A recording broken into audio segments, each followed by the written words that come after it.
રાતના 11 વાગ્યા, ઘરડા ધોવા કાઢ્યા અને વેક્યુમ ક્લીનર લાગે છે. હાય, કેમ છો મિત્રો?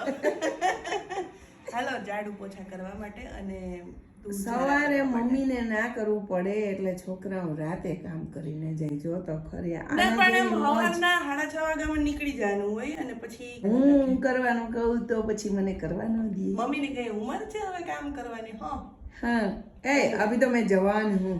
તમે જવાન છો એ બરાબર છે, પણ એમ અત્યારે તમે આખી જિંદગી તો કર્યા, બધાયના ઢહેડા જ કર્યા. એવું છે એટલે એમ અઠવાડિયામાં એકવાર ડીપ ક્લીનિંગ કરી નાખી અને પછી તો ઝાડુ પોછા તો રોજ લાગતા જ. વિલા છે ને ગ્રાઉન્ડ ફ્લોર એટલે ડસ્ટિંગ કંઈક વધારે જ થાય એક્સ્ટ્રા. કોઈ વાંધો નહીં, કર ડાલેંગે. Good morning every. બહાર સફાઈ થઈ ગઈ, હવે સાવ શાંતિ, મસ્ત ક્લીન થઈ ગઈ. ચા બની ગઈ, પરોઠા બને છે અને પરોઠા બનાવવા પહેલાં જો તમે આવી રીતે બનાવી રાખી દો ને તો આરામથી વણીને આરામથી ચોળવી શકો. આ છે આજની કિચન ટીપ. એને ખાઈ જવાના અને પછી ખાવાવાળા આવી જાય ને તો ખાઈ જવાના. બે હાથે ખાઈ જવાના. લખનભાઈ આવી બે હાથે ખાવાના. કેમ છો મિત્ર? ગયો. કૃષ્ણાબેન પટમાં આવી ગયા રેડી થઈને.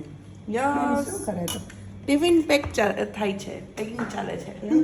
યસ, લંચ પેક કરે છે. રાઈસ બની ગયા, કોબી બટેટાનું શાક બની ગયું અને બાકી ચા ને પરોઠા તો તમને બતાવી જ દીધા. હમ તો ચલે પરદેશ, પરદેશ નહીં જા રહે, ઓફિસ જા રહે. हम परदेसी हो गए, हमको आना तो है पर कोई लेके नहीं जा रहा है. सभी बहुत काम है, आओ.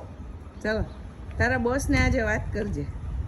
મારી મમ્મી ને એમ मारो फोन सब अपना ही डेडा कूट रहे हैं. Okay bye. देखिए करेला और येलो फूल भी आ गए हैं, करेला का फल आ गया है, वाल और भी है अभी भी, तो उनको उतारेंगे और फिर से ये बारिश की वजह से फिर फली फूली हो गई है. तो ऐसी मॉर्निंग हो गई है हमारी सबकी. સરગવાની શીંગું તો લૂમે ને ઝૂમે બહુ મસ્ત આવી ને મીઠી એવી જ છે. અને ભાઈ માર્કેટમાં ટમેટા આવી ગયા છે. જો મસ્ત 2 ટમેટા આવ્યા. બોલો કોઈ અંધારું નહીં, કાંઈ નહીં, વાદળા નહીં ને મોટા મોટા છટા આવી પડ્યા અચાનકથી. આવું છે ભાઈ દુબઈનું તો.